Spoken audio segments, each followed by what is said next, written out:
நடுராத்திரி ஒரு 2 மணிங்க. சுற்றி இருக்கிற உலகம் முழுக்க அமைதியா தூங்கிட்டு இருக்கு. ரோட்ல ஒரு சத்தம் கூட இல்ல. வீட்ல இருக்கிற எல்லாரும் ஆழ்ந்த தூக்கத்துல இருக்காங்க. ஆனா, உங்க ரூம்ல மட்டும் இன்னும் ஒரு சின்ன வெளிச்சம் எரியுது. அது டியூப் லைட் இல்ல. இல்லைன்னா ஒரு நைட் லேம்ப் கூட இல்ல. உங்க மொபைலோட ஸ்க்ரீன்ங்க. அந்த வெளிச்சம் உங்க முகத்துல விழுந்துட்டு இருக்கு. ஆனா, அந்த முகத்துல சந்தோஷம் இல்ல. ஏதோ ஒரு யோசனை, ஏதோ ஒரு எதிர்பார்ப்பு, ஏதோ ஒரு பதட்டம். தூக்கம் வரணும்னு உங்க உடம்பு சொல்லுது. ஆனா, மனசு மட்டும் இன்னும் ஒரு தடவ பார்த்துட்டு தூங்கலாம்னு சொல்லிக்கிட்டே இருக்குங்க. அதுதான். மீண்டும் அந்த ஒரே சாட்ட திறக்கிறீங்க. ஒரு வேள அவங்க ஆன்லைன்ல இருக்காங்களா? லாஸ்ட் சீன் மாறி இருக்கா? ஏதாவது ஸ்டேட்டஸ் போட்டிருக்காங்களான்னு எனக்காக ஒரு மெசேஜ் வந்திருக்குமோ? இப்படியெல்லாம் எந்த பதிலும் கிடைக்காத கேள்விகளுக்கு மறுபடியும், மறுபடியும் பதில் தேடிக்கிட்டு இருக்கீங்க. எனக்கு தெரிஞ்சு இந்த தப்ப, இந்த முட்டாள்தனத்த நெறைய பேர் பண்ணியிருப்பீங்க. உண்மையா? உண்மைனா தயவு செஞ்சு கமெண்ட் பண்ணுங்க. நான் தெரிஞ்சுக்கிறேன். ஒரே சாட்ட 10 தடவையா, 20 தடவையா, இல்ல அத விட அதிகமாவா திறந்து பார்க்குறீங்களா? யாரோ ஒருத்தரோட சாட்ட. உண்மையா சொல்லுங்க. அந்த நேரத்துல நீங்க தேடுறது அவங்களையா? இல்ல உங்களுக்கு கிடைக்காத ஒரு கவனிப்பையா? ஏன்னா, நம்ம மனசு ஒரு விஷயத்த ரொம்ப ஆசைப்பட ஆரம்பிச்சிருச்சுன்னா, அது அந்த மனிதர மட்டும் தேடாதுங்க. அவங்களால நமக்கு கிடைக்கும்னு நம்புற உணர்வை தான் தேட ஆரம்பிக்கும். அந்த உணர்வு கிடைக்கலினா, ஒரு நோட்டிஃபிகேஷன் சத்தம் கேட்டாலே உங்க இதயம் வேகமா துடிக்கும். உங்க மொபைல் ஸ்க்ரீன் ஆன் ஆனாவே, அவங்க தானோன்னு உங்க கை தானாவே மொபைலுக்கு போகுங்க. ஆனா, ஒவ்வொரு முறையும் ஏமாற்றம் தானே கிடைக்கும். இதுல விசித்திரம் என்னன்னா, இதெல்லாம் நடக்குதுன்னு நமக்கே தெரியும். இப்படி பண்ணக்கூடாதுன்னும் நமக்கு தெரியும். ஆனா, ஏன் நம்ம மனசால அத நிறுத்த முடியல? ஒரு மனிதர மறக்கணும்னு நெனச்சாலும், ஏன் அவங்கள பற்றிய நினைவு தான் இன்னும் அதிகமா வருது? ஏன் ஒருத்தரிடமிருந்து ஒரு சின்ன ரிப்ளை கூட வரலன்னா, நம்ம நாள் முழுக்க மாறிடுது. இதுக்கு பின்னாடி நம்மள்ல நெறைய பேருக்கு தெரியாத ஒரு சைக்காலஜி இருக்கு. அத புரிஞ்சுக்கிட்டீங்கன்னா, உங்க மனசு ஏன் இப்படி நடக்குது? அதிலிருந்து எப்படி நாம வெளிய வரலாம்? அப்படிங்கிறதெல்லாம் ரொம்ப தெளிவா புரியும். அதைத்தான் இப்ப இந்த வீடியோல நாம ஒவ்வொன்னா பார்க்கலாங்க. யாரோ ஒரு மனிதர் உங்களுடைய காதலியா இருக்கலாம், காதலனா இருக்கலாம், இல்ல உங்க நண்பரா இருக்கலாம், உற்றார் உறவினரா இருக்கலாம், யார் வேணாலும் இருக்கலாம். உங்கள வேண்டாம் அப்படின்னு முடிவு பண்ணி முழுமையா விலகி போயிட்டாங்க. அது நேத்து நடந்த விஷயம் இல்ல. பல மாதங்கள் ஆகியிருக்கலாங்க. சிலருக்கு பல வருடங்களே ஆகியிருக்கலாம். வாழ்க்கை முன்னாடி போயிட்டே இருக்கு. காலமும் ஓடிட்டே தான் இருக்கு. ஆனா, உங்க மனசு மட்டும் இன்னும் அந்த ஒரே இடத்திலேயே நின்னுட்டு இருக்கு. இன்னைக்கும் திடீர்னு அமைதியா இருந்தாலும், இல்ல தனியா இருந்தாலும், மனசுக்குள்ள ஓடிக்கிட்டே இருக்கிற ஒரே கேள்வி. அந்த நபர் இப்போ என்ன நெனச்சிட்டு இருப்பாங்க? அதாவது அவங்க இப்ப என்ன நெனச்சிட்டு இருப்பாங்க? என்ன நெனச்சு ஒரு நிமிஷமாவது ஃபீல் பண்ணுவாங்களா? நான் அவங்க கிட்ட இல்லாதது அவங்களுக்கு ஒரு நாளாவது கஷ்டமா இருந்திருக்குமா? இந்த கேள்விக்கான பதில தான் ஒவ்வொரு நாளும், ஒவ்வொரு நிமிஷமும் நீங்க தேடிக்கிட்டே இருக்கீங்க. நண்பர்களே, இத கண்டிப்பா நெறைய பேர் பண்ணியிருப்பீங்க. உண்மையா உங்க மனச தொறந்து சொல்லுங்க. அவங்க சோசியல் மீடியால ஒரு போஸ்ட் போட்டாலும், அதுக்கு நீங்க ஒரு அர்த்தம் தேடுறீங்க.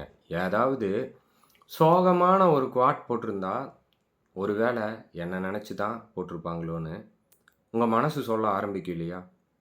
இப்படி ஒவ்வொரு சின்ன விஷயத்தையும் உங்களோட கதையோட இணைச்சு பார்க்க ஆரம்பிச்சிடும். கண்டிப்பா இத எல்லாரும் பண்ணுவீங்கன்னு நெனைக்கிறேன். நெறைய பேர் பண்ணுவீங்க. அது மட்டும் இல்ல. உங்களுக்கு நீங்களே சில சமாதானங்களையும் சொல்லிக்கிறீங்க. கண்டிப்பா வருத்தப்படுவாங்க. என்ன மாதிரி ஒருத்தர இழந்துட்டோம்னு இப்ப தான் அவங்களுக்கு புரிஞ்சிருக்கும். செஞ்ச தப்ப நெனச்சு குற்ற உணர்ச்சியில இருப்பாங்க. அதனால தான் என்கிட்ட பேச முடியாம அமைதியா இருக்காங்க. இப்படி நெனச்சா கொஞ்ச நேரத்துக்கு உங்க மனசுக்கு வேணா ஆறுதலா இருக்கும். இல்லையா? நெனச்சிருக்கீங்களா? உண்மைய சொல்லுங்க. ஆனா, அந்த ஆறுதல் ரொம்ப நேரம் நீடிக்காது இல்லையா?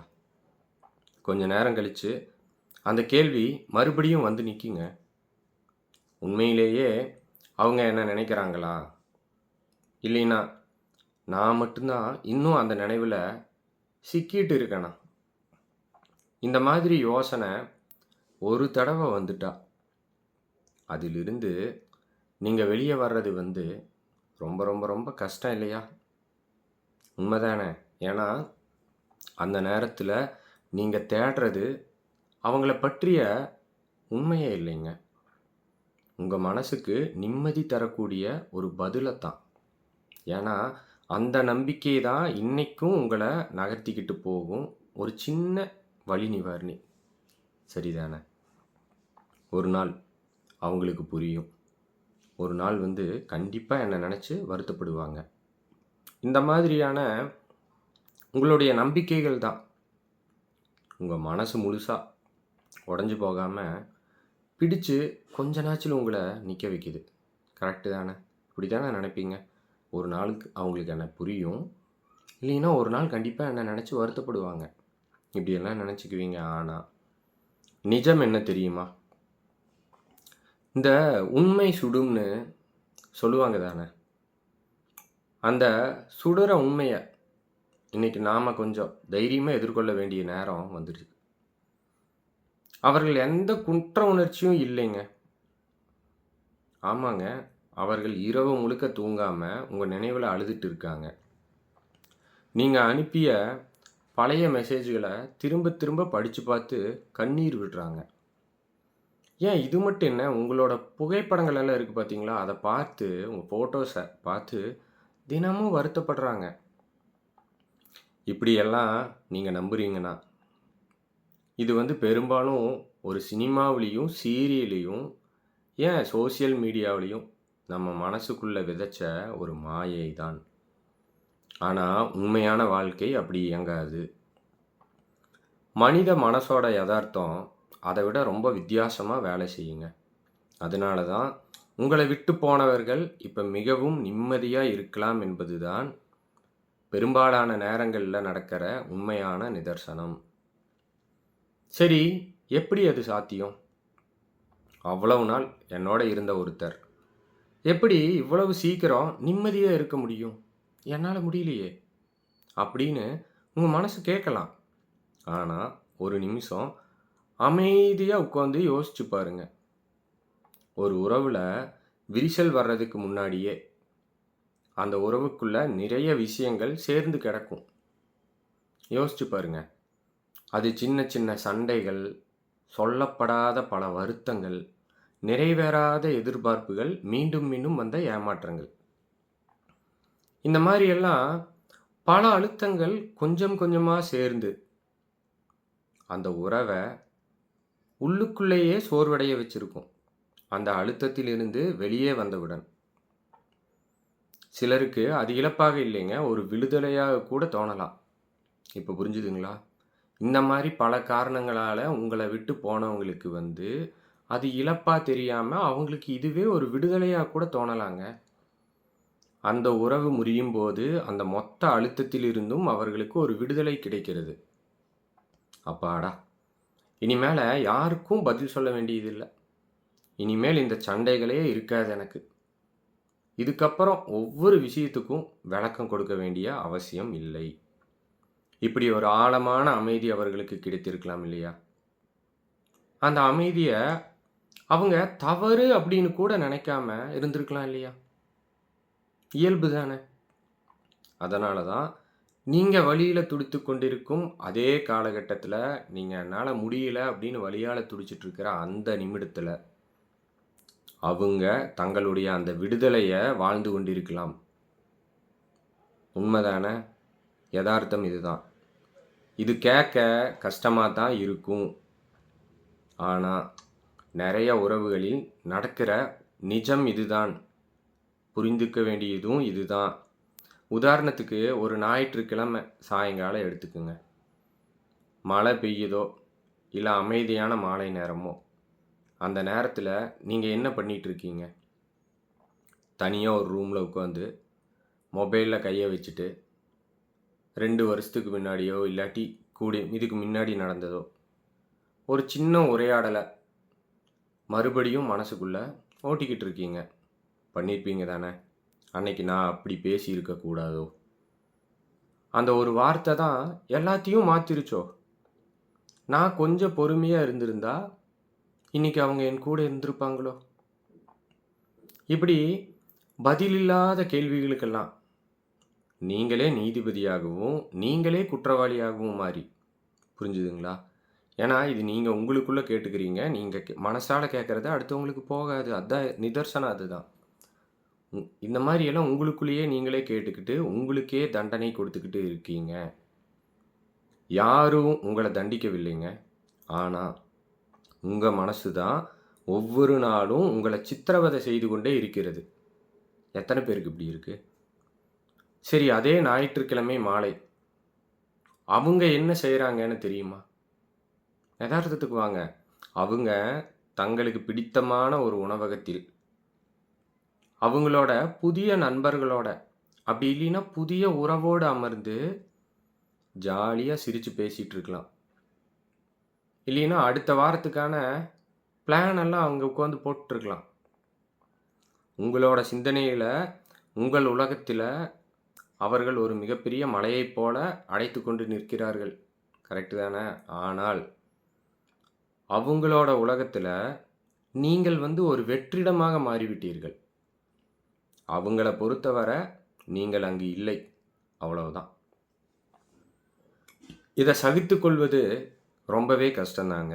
ஆனால், இப்போது ஒரு முக்கியமான இடத்திற்கு வருவோம். ஏன் துலாம் ராசிக்காரர்களாகிய நீங்கள் இதை இவ்வளவு தீவிரமாக எடுத்துக்கொள்கிறீர்கள்? ஏன் அவர்கள் கஷ்டப்பட வேண்டும் என்று உங்கள் மனம் ஆசைப்படுகிறது? உண்மையாகவே அது அவர்கள் மீதான அன்பா? கொஞ்சம் நேர்மையாக உங்க மனதை தொட்டு கேட்டு பாருங்கள். அதுக்கு பேரு அன்பு இல்லை. துலாம், உங்கள் ராசியின் குறியீடு வந்து என்னங்க? ஒரு தராசு இல்லையா? இந்த தராசு வந்து எப்போதுமே ஒரு சமநிலையை விரும்பக்கூடிய ஒன்று. தராசுனாவே 2 பக்கம் ஒரே மாரி இருக்கிறது தான். ஒரு உறவில் நீங்கள் 100% உங்களுடைய உழைப்பை, உங்களுடைய அன்பை, உங்களுடைய விலை மதிக்க முடியாத நேரத்தை கொடுத்திருப்பீர்கள். ஆனால் மறுபக்கம் உங்களுக்கு கிடைத்தது வெறும் 20%மாகத்தான் இருந்திருக்கும். திடீர்னு ஒரு நாள் அவர்கள் உங்களை நிராகரித்து விட்டு செல்லும்போது, உங்கள் தராசின் ஒரு பக்கம் பொத்தென்று கீழே விழுகிறது. அப்ப என்ன ஆகுங்க? அந்த சமநிலையின்மை உங்களை நிலைகுலையச் செய்கிறது. இதுதான் உண்மை. நான் இவ்வளவு உண்மையாக இருந்தேனே! என் வாழ்க்கையையே அவங்களுக்காக சுருக்கிட்டேனே! ஆனா, எனக்கு ஏன் இந்த வலி? ஆனா, தப்பு பண்ண அவங்க மட்டும் ஏன் இவ்வளவு சந்தோஷமா, நிம்மதியா இருக்கலாம்?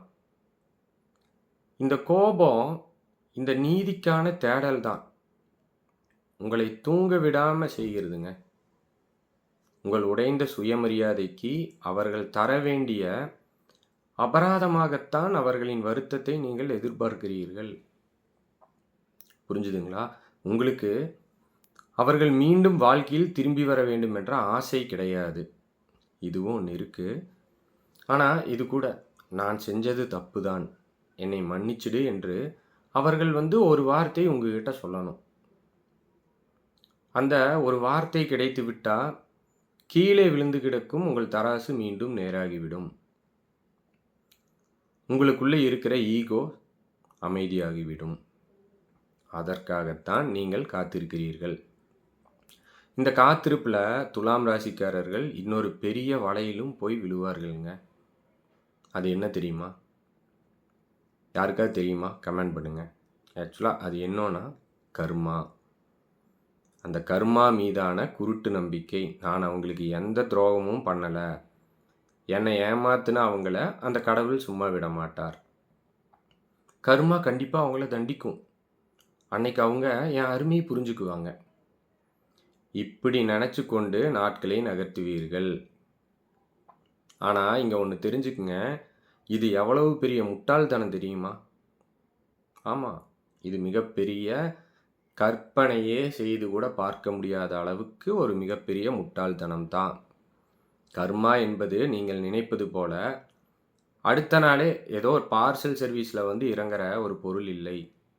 ஒருவேளை உங்களை விட்டு பிரிந்தவர்கள் அடுத்த 10 வருஷங்களுக்கு தங்களின் வாழ்க்கையில் எந்த குறையும் இல்லாமல் ரொம்ப சந்தோஷமாக வாழ்ந்து கொண்டு இருக்கலாம் இல்லையா?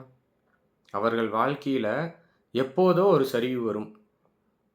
அப்போ அவங்க உங்களை நினைப்பார்கள் என்று உங்கள் வாழ்க்கையின் மிக முக்கியமான அழகான காலகட்டத்தை வீணாக்கப் போகிறீர்களா? யோசிச்சுக்குங்க. ஆன்சர் உங்ககிட்ட தான்.